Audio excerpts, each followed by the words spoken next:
तमिलनाडु के रामेश्वरम में पूर्व राष्ट्रपति भारत रत्न डॉक्टर एपीजे अब्दुल कलाम का आज पूरे सैन्य सम्मान के साथ अंतिम संस्कार किया गया। प्रधानमंत्री नरेंद्र मोदी सहित देश की बड़ी हस्तियां अंतिम संस्कार में शामिल हुई।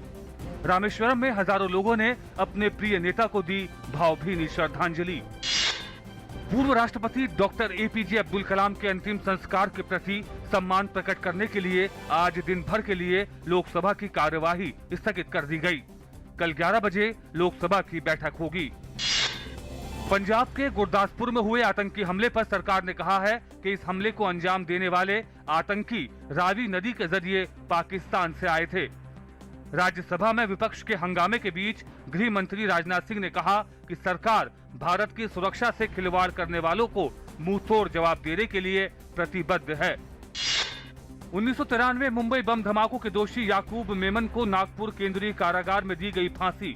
उच्चतम न्यायालय ने मौत के वारंट पर रोक लगाने के लिए उसके वकीलों की ओर से दायर की गई याचिका खारिज कर दी थी। 3 न्यायाधीशों वाली पीठ के अध्यक्ष दीपक मिश्रा ने कहा, मौत के वारंट पर रोक लगाना न्याय का मजाक होगा। सुनवाई के लिए अदालत कक्ष अभूतपूर्व रूप से रात में खोला गया।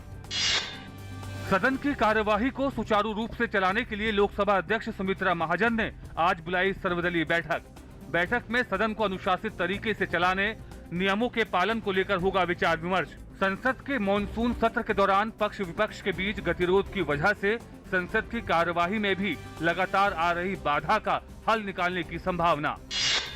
पाकिस्तानी सैन्य बलों ने एक बार फिर जम्मू कश्मीर के पुंछ जिले में संघर्ष विराम का उल्लंघन किया। पाकिस्तान सैन्य बलों ने पुंछ की सीमावर्ती चौकियों को निशाना बनाकर हमला किया।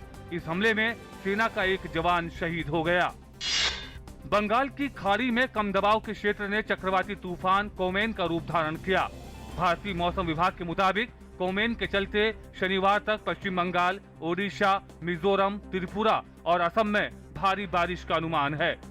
आईएमडी ने मछुआरों को समुद्र में नहीं जाने की चेतावनी दी है।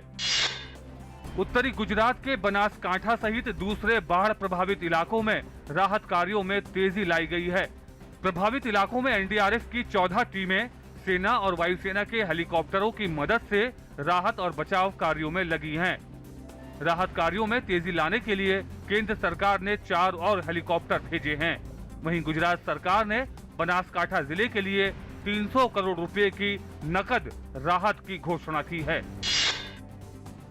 अमेरिकी फेडरल रिजर्व द्वारा 9 सालों में पहली बार ब्याज दरों में बढ़ोतरी के संकेत। डॉलर, सोने और कच्चे तेल में और हो सकती है गिरावट।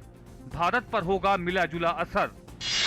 नेपाल में भारी बारिश के बाद भूस्खलन में करीब 25 लोगों की मौत हो गई है, जबकि कई अन्य लापता बताए जा रहे हैं। इस भूस्खलन से पोखरा के पास के कास्की जिले के कई गांव प्रभावित हुए हैं। रूस ने मलेशिया एयरलाइंस के विमान को गिराने के संदिग्धों के खिलाफ मुकदमा चलाने के लिए अंतर्राष्ट्रीय ट्राइब्यूनल बनाने की मांग वाले प्रस्ताव पर वीटो कर दिया है।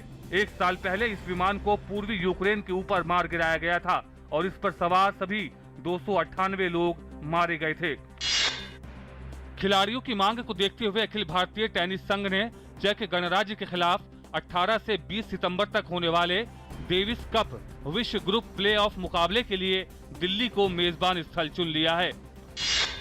यूएफा प्रमुख मिशेल प्लातिनी ने फुटबॉल की वैश्विक संचालन संस्था फीफा के अध्यक्ष पद का चुनाव लड़ने की घोषणा कर दी है।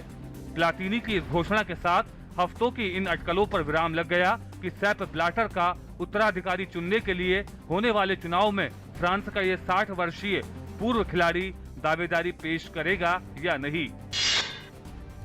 डेल स्टेन टेस्ट क्रिकेट में 400 विकेट लेने वाले दूसरे दक्षिण अफ्रीकी गेंदबाज बन गए हैं।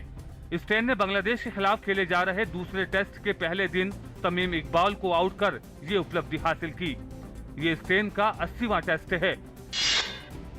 बर्मिंघम के एजबेस्टन स्टेडियम में एशिया श्रृंखला के तीसरे टेस्ट मैच में इंग्लैंड ने शानदार शुरुआत करते हुए ऑस्ट्रेलिया की पहली पारी को 136 रनों पर समेटा। 3 विकेट पर बना 133 रन। जेम्स एंडरसन ने झटके 6 विकेट।